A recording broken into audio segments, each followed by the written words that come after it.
Question number 3 देखते हैं। कह रहा है कि वह कौन सी संख्या है जो सम और यहाँ पे विषम की जगह पर अभाज्य होगा। तो वह कौन सी संख्या है जो सम और अभाज्य संख्या दोनों है। तो इस क्वेश्चन का जो राइट आंसर होगा वो होगा ऑप्शन नंबर सी होगा। यानी कि दो ऐसी संख्या है जो सम संख्या भी है और अभाज्य संख्या भी है। क्वेश्चन नंबर 4 देखते हैं कि निम्न में से कौन सा संपूर्ण संख्या है। कह रहा है कि संपूर्ण संख्या बताइए कि निम्न में से कौन सा है ना। Option number 1, option number A 1, option number B 2, या ऑप्शन नंबर सी 6, या ऑप्शन नंबर डी 8। तो हम जानते हैं कि संपूर्ण संख्याएं जो होती है वो होती है 6 और 28। अगर आपसे पूछ दे कि 1 और 100 के बीच में कुल कितनी संपूर्ण संख्याएं हैं, तो उनकी संख्याएं 2 है। और कौन कौन सी है, तो 6 और 28, ये संपूर्ण संख्याएं हैं, है ना। नेक्स्ट क्वेश्चन देखते हैं हम। Question number 5।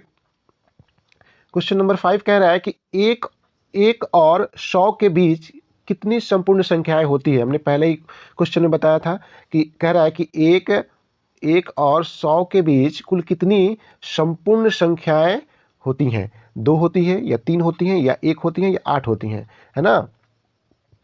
तो हमें पता है बोल रहा है कि कितनी संपूर्ण संख्याएं, कितनी संपूर्ण संख्याएं हैं। तो हमें इस क्वेश्चन का जो राइट आंसर होगा वो होगा ऑप्शन नंबर ए, यानी 2 होगा। ठीक है, नेक्स्ट क्वेश्चन देखते हैं। क्वेश्चन नंबर 6 कह रहा है सबसे छोटी अभाज्य संख्या कौन है। यानी सबसे छोटी अभाज्य संख्या कौन है।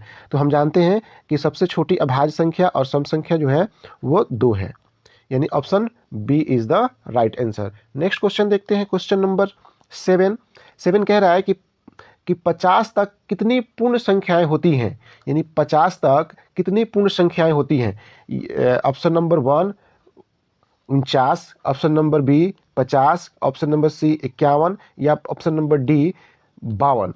तो कह रहा है कि 50 तक पूर्ण संख्या है, यानी कि 0 से लेकर अगर 50 तक हम काउंट करेंगे तो ये होगा 51। यानी 50, 1 से लेकर 50 तक 50 हो गया, 1 0, यानी कि 51 होगा। तो इस क्वेश्चन का जो राइट आंसर जो होगा वो होगा ऑप्शन नंबर सी, यानी कि 51।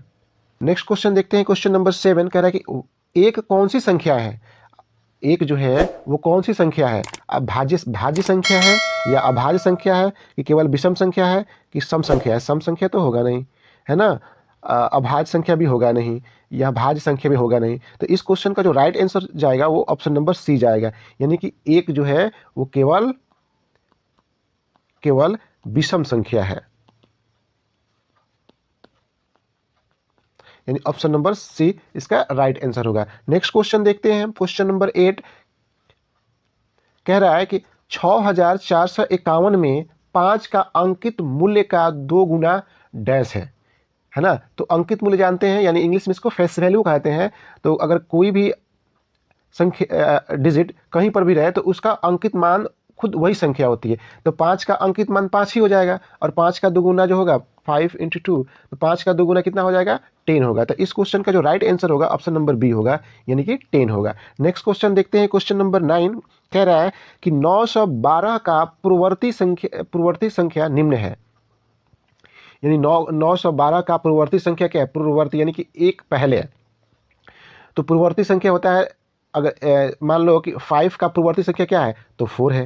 यानी इसमें 1 माइनस करने पर पूर्ववर्ती संख्या प्राप्त हो जाएगा। तो 912 माइनस 1 कर देंगे तो 911 पूर्ववर्ती संख्या आएगी 112 का। यानी इस क्वेश्चन का जो राइट आंसर होगा वो होगा option number B, 911। Next question देखते हैं। क्वेश्चन नंबर 10 कह रहा है कि 451 में 4 का स्थानीय मान और 4 का अंकित मान का योग क्या है। तो 4 का स्थानीय मान, यानी कि 4 का स्थानीय मान पूछ रहा है, यानी 451 में 4 का स्थानीय मान हो जाएगा 400। अंकित मान कितना हो जाएगा, तो 4 का 4 ही होगा। अब इसको प्लस कर दो, प्लस करने के बाद 404, यानी कि 404 आंसर आ रहा है। तो इस क्वेश्चन का जो राइट आंसर होगा वो होगा ऑप्शन नंबर 1, 404। नेक्स्ट क्वेश्चन देखते हैं। क्वेश्चन नंबर 11 का 1 लाख का पूर्ववर्ती संख्या है।